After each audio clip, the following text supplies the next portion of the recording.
Bien, bonjour à chacun, à chacune. Heureux d'être avec vous ce matin. Je me dois d'emblée de vous saluer chaleureusement de la part de votre église sœur, on peut dire ça comme ça, de Meyrin, de l'autre côté du canton. On se voit presque et puis on met un petit peu plus de temps à se rejoindre parce qu'il faut traverser le lac. Mais voilà, je me dois de bien vous saluer de la part des Mérinoises et Mérinoises. L'histoire de ce matin, surprenante, vous le verrez, se déroule pendant le 3e voyage missionnaire de l'apôtre Paul. Quelques mots sur le contexte. Après avoir traversé l'Asie mineure et avoir séjourné en Macédoine et en Grèce, voilà que l'apôtre Paul est sur le chemin du retour. Certains de ses compagnons de route ont pris un peu d'avance. Ils attendent l'apôtre et le reste de la troupe, dont Luc, l'auteur du livre des Actes, à Troas. Troas, c'est une cité portuaire au nord-ouest de l'Asie mineure. Et voilà donc que Paul les rejoint à Troas. Mais il ne va pas y rester bien longtemps. Il compte arriver à Jérusalem pour la fête de la Pentecôte et le voyage de Troas à Jérusalem est encore assez long. Donc l'apôtre Paul est plutôt pressé, un peu pris par le temps. Et en même temps, il y a encore beaucoup de choses qu'il veut transmettre aux chrétiens de la ville de Troas. Nous sommes donc la veille du départ de Paul de la ville. Nous sommes quelque part à Troas, un samedi soir, dans une grande maison où les chrétiens de Troas avaient l'habitude de se retrouver pour célébrer un culte, comme nous le faisons ce matin. Voilà pour le contexte.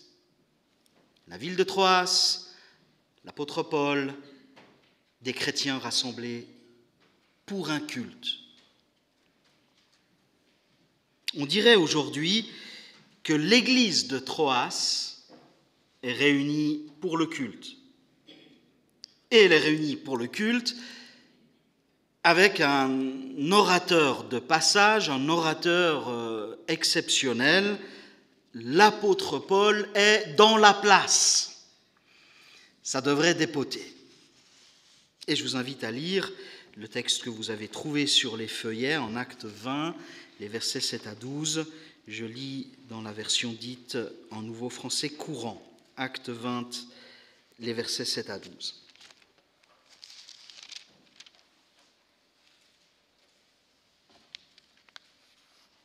Le dimanche, nous étions réunis pour partager le pain et Paul parlait à l'assemblée. Comme il devait partir le lendemain, il prolongea son discours jusqu'à minuit. Il y avait beaucoup de lampes dans la chambre où nous étions réunis, en haut de la maison. Un jeune homme, appelé Eutyche, était assis sur le bord de la fenêtre. Il s'endormit profondément pendant le long discours de Paul. Son sommeil était tel qu'il fut entraîné dans le vide et tomba du 3e étage. On le releva, mais il était mort. Paul descendit, se pencha sur lui, le prit dans ses bras et dit « Cessez de vous agiter, il est vivant ». Puis il remonta, partagea le pain et mangea. Après avoir parlé encore longtemps, jusqu'au lever du soleil, il partit. On ramena alors le jeune homme vivant et ce fut un grand réconfort pour tous. Jusqu'ici, la lecture de la parole de Dieu.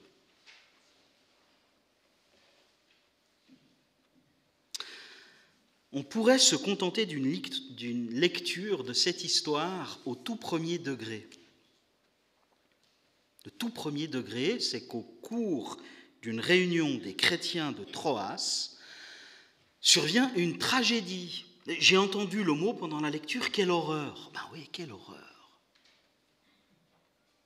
Des chrétiens sont rassemblés pour rendre un culte à Dieu, et survient alors une tragédie lors d'un culte. Mais Dieu, dans sa bonté, vient au secours de son Église et rétablit le jeune homme après sa chute mortelle. Pour aller un petit peu plus loin, la question qu'on est en droit de se poser est la suivante. Pourquoi ce récit justifie-t-il sa place dans le bouillonnant livre des Actes? Pourquoi il est là, ce récit? Alors, il y a un miracle, certes, il y a un miracle, mais il y en a eu tant d'autres.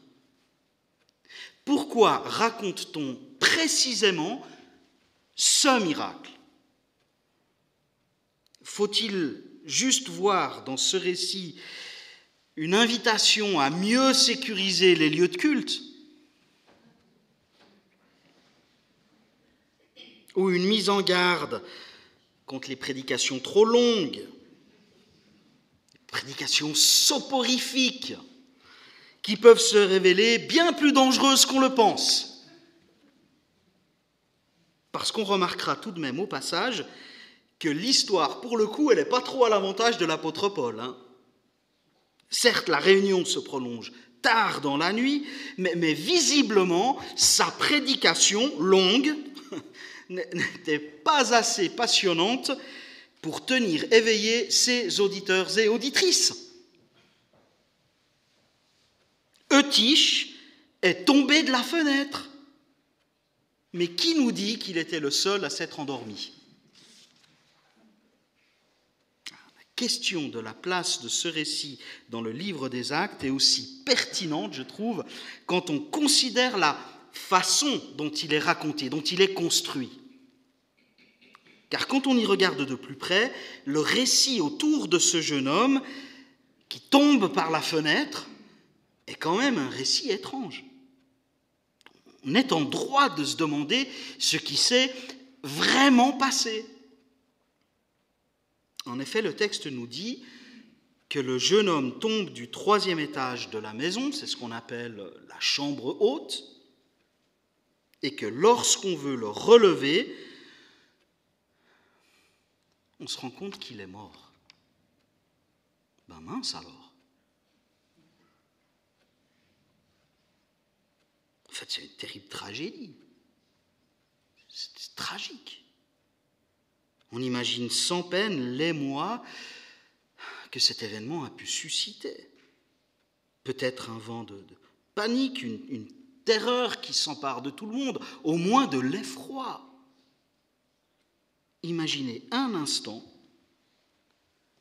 qu'un événement similaire arrive dans notre culte ce matin.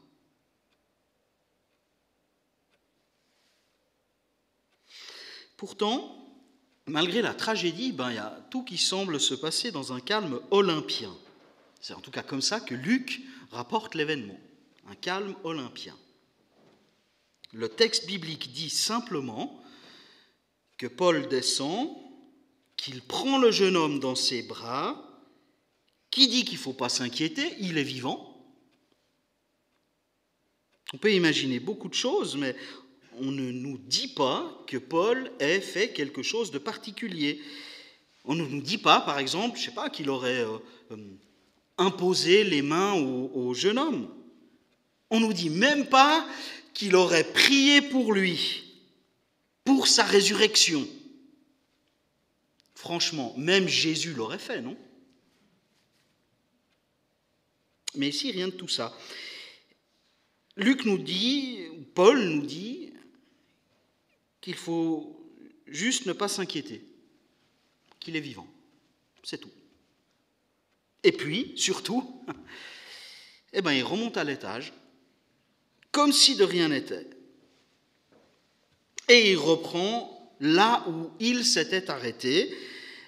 Et là, il partage le pain avec ses disciples réunis, qui semblent eux aussi être passés à autre chose. Et Paul prêche toute la nuit. Bref, le culte continue, malgré la tragédie. Le culte continue et puis, après ça, Paul s'en va. C'est le texte. Et ce n'est qu'à la toute fin du récit, au petit matin, alors que Paul est parti, qu'on nous confirme, à nous, pas aux gens qui étaient sur place, à nous, on nous confirme au petit matin, quand Paul est parti, que le jeune homme est bien vivant.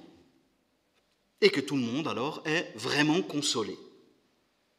C'est comme si ce jeune homme était resté toute la nuit au pied de la maison, continuant le sommeil qu'il avait commencé pendant la prédication de l'apôtre Paul. On peut imaginer que son réveil a dû être un peu spécial et le retour à la réalité, un chouïa brutal. Je ne sais pas, vous ne trouvez pas ça étrange, vous ? Ok, merci. J'avais peur d'être un petit peu le seul. Il y a des trucs étranges dans la Bible, mais alors là, on est dans l'étrange de chez étrange. Et puis, comme si ça ne suffisait pas, je trouve qu'il y a encore quelques éléments incongrus, ou au moins des questions sans réponse. Par exemple, pourquoi est-ce que ce jeune homme est assis sur le bord de la fenêtre ? Pourquoi ? La pièce était archi pleine. Parce qu'il avait chaud, peut-être il avait chaud, puis il cherchait un peu d'air. Il y a des gens comme ça qui ont de la peine dans un lieu clos. Ça se comprend, ça se justifie. On a besoin d'un peu d'air, alors on se met près d'une fenêtre, on reste à l'extérieur. Toujours est-il que lui était assis au bord de la fenêtre. Pourquoi est-ce qu'il est assis sur le bord de la fenêtre ? Parce qu'il n'était pas passionné par le discours de l'apôtre Paul, et puis qu'il jetait un coup d'œil par l'extérieur de temps en temps. Toujours chouette, ces églises ouvertes sur l'extérieur. Quand on sont bêtes, on peut regarder si le printemps est vraiment là. Les premières primes vertes, des jonquilles, des mésanges. Je ne sais pas, le voisin qui lève un drapeau peut-être. Vous en avez comme ça dans le coin, je crois. Moi, je regarde toujours, en tout cas chez nous à Mérin, on a une grande baie vitrée, un peu comme ici, mais je fais toujours très attention à qui s'assied près de la baie vitrée, au cas où je dois interpeller. J'interpelle directement ceux-là d'abord. Je vous vois dormir, je vous vois regarder par la fenêtre. On ne sait pas pourquoi il était assis au bord de la fenêtre. En fait, on ne sait rien de ce jeune homme, on ne sait rien. Il ne parle jamais. Le texte n'émet aucun jugement sur son attitude. Le texte ne commente pas ce qui lui arrive et on n'entendra plus jamais parler de lui par la suite. On ne sait rien sur lui. Tout ce qu'on sait sur lui, c'est son nom. Eutyche, Eutyche, Eutychus. On pourrait se demander pourquoi son prénom est mentionné. Est-ce que c'est si important de le savoir ? Vous savez ce que ça signifie, Eutyche, Eutychus ? Le chanceux. Le chanceux. C'est quand même étonnant, vu ce qui lui arrive, moi je trouve. Le chanceux. Un autre élément étonnant, c'est la mention du partage du pain. Partage du pain à cette heure tardive. Il ne s'agit pas ici de casser la croûte, mais de partager le repas du Seigneur, la scène. Certes, elle se vivait au cours d'un véritable repas chez les premiers chrétiens, mais quand même normalement pas à minuit et encore moins dans ces circonstances. Alors, à coup sûr, je pense que autant d'éléments surprenants doivent nous interpeller.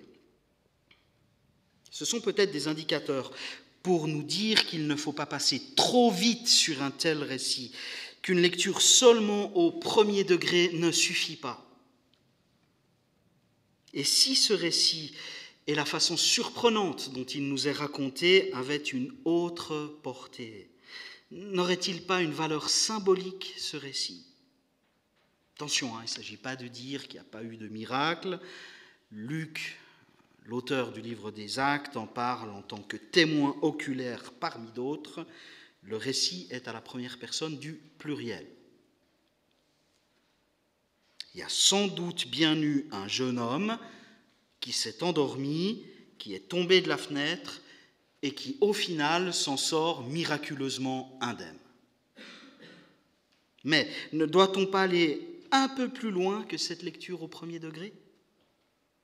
Alors, on a déjà mentionné le prénom d'Eutyche, le chanceux. On a déjà mentionné le calme étonnant dans lequel les choses se passent. On a déjà mentionné le culte qui se poursuit comme si de rien n'était. Qu'y a-t-il d'autre ? Le récit, il nous parle quand même d'une mort et d'une résurrection. Et on est dans la nuit de samedi à dimanche. Et c'est au petit matin du dimanche que la résurrection est constatée. Et c'est à ce moment-là seulement, au moment où la résurrection est constatée, que tout le monde est soulagé. Le texte l'exprime avec emphase. Tous sont vraiment consolés. Littéralement, ce ne fut pas une petite consolation. Ça vous rappelle rien, tout ça ? Une expérience de mort et de résurrection constatée au petit matin et qui devient une source de consolation sans mesure. D'une certaine manière, ce récit à Troas nous parle de l'expérience de la mort et de la résurrection que le croyant, la croyante est appelé à vivre à la suite de Jésus-Christ. Une expérience qui est partagée, et c'est normatif, qui est partagée dans la communauté chrétienne. Et une expérience qui est source d'une profonde consolation. Une expérience de mort et de résurrection. C'est le cœur de l'Évangile et c'est le cœur de l'expérience chrétienne. Peut-on aller jusqu'à dire alors que l'expérience de la mort et de la résurrection du Christ devrait être la réalité de la vie chrétienne normale ? Comme la résurrection du jeune Eutyche semble évidente et naturelle dans ce récit. Et pourtant, nous nous contentons facilement d'une vie chrétienne morne, où on n'est pas vraiment mort et ressuscité, mais juste entre les deux, juste un peu assoupi, dans un état un peu cotonneux, hésitant, boitillant, un truc mou, gris. Demandons au Seigneur de permettre que notre vie chrétienne soit toujours et encore l'expérience d'une vie nouvelle. Plus encore, lorsque justement nous sommes tombés, lorsque nous avons besoin d'être remis sur pied et que ce rétablissement s'apparente à une résurrection, rien de moins, et à la vie nouvelle qui l'accompagne. Tout se passe dans ce récit lorsque l'Église est réunie. Tout se passe dans ce récit alors que l'Évangile est prêché. Tout se passe dans ce récit lorsque la scène est célébrée. Il faut souligner l'importance de l'Église dans la vie du chrétien, dans la vie de la chrétienne. C'est central, c'est fondamental. Je ne parle pas des institutions, je ne parle pas des différentes chapelles et étiquettes. Je parle de la communauté chrétienne. celle que vous vivez ici à Colonie, celle que nous vivons autrement à Meyrin, celle que des centaines de millions de chrétiens et de chrétiennes dans le monde vivent aujourd'hui. La communauté chrétienne, le vivre ensemble, la communion, le partage des joies et des peines, comme nous l'avons entendu tout à l'heure dans le temps de témoignage, de prière, le partage des joies et des peines. La mort et la résurrection en Christ, c'est une expérience à partager. Il y a des espaces à investir, à trouver, à se réapproprier pour partager l'expérience de la mort et de la résurrection en Christ. Et la parole de Dieu, prêchée, étudiée en communauté, permet de l'appréhender, tout comme la participation à la scène, ce sacrement donné par Jésus à son Église pour vivre et proclamer sa mort et sa résurrection qui nous sont imputées. Le christianisme, mes amis, ce n'est pas une religion à suivre, mais c'est une famille à laquelle appartenir. C'est ça le christianisme. Pas une religion à suivre, mais une famille à laquelle appartenir. Il n'y a pas de plus grande consolation. Il n'y a pas de plus grand encouragement. Il n'y a pas de plus forte espérance que la réalité de la mort et de la résurrection du Christ. Il n'y a rien qui puisse le dépasser. Rien n'arrive à ce niveau de pertinence, la mort et la résurrection du Christ. Dans l'histoire, bien sûr, parce que c'est par ce double événement que le salut de Dieu pour les humains s'est accompli, s'est déployé, mais aussi dans notre histoire à nous, notre petite histoire à nous, dans notre vie chrétienne normale, ordinaire, notre vie chrétienne de petites gens. Nous étions tombés, raides morts, par nos fautes. Et le Christ nous a rendus à la vie, en lui, avec lui, par lui, pour lui. Il nous a rendus à la vie. Face à la mort, face à la maladie, face à la souffrance, face au doute, face à tout ce qui nous dépasse, nous sommes ressuscités en Christ. Et c'est notre consolation, et c'est notre espérance au-delà de toute épreuve du temps présent. Nous sommes ressuscités en Christ. Contre les forces de la mort qui nous entourent, qui nous oppressent, qui nous pressent parfois, contre les pulsions mortifères qui peuvent aller jusqu'à nous habiter, jusqu'à nous paralyser, nous sommes ressuscités en Christ et assis avec Christ dans les lieux célestes. Éphésiens 2, verset 6. Aussi sûrement que nous sommes assis sur ces chaises ce matin, aussi sûrement nous sommes assis avec Christ dans les lieux célestes.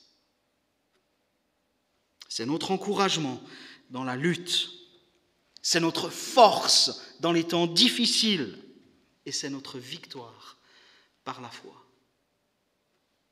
Alors l'étrange cas du jeune Eutyche nous invite à expérimenter dans notre vie chrétienne normale la réalité et la puissance de la mort et de la résurrection du Christ. Permettez-moi de conclure avec une ou deux questions. Ce matin, qui est tombé ? Qui est tombé ? Qui est blessé ? Ce matin, qui a besoin d'être ramené à la vie ? Pour qui de battre son cœur s'est presque arrêté ? ce matin, qui a besoin de la résurrection? Rien de moins.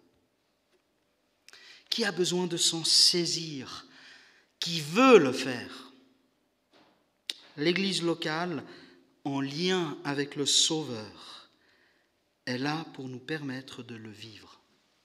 Et ça, vous ne le trouverez nulle part ailleurs. Qui veut goûter à la puissance de la résurrection et à la beauté de la vie nouvelle? Amen.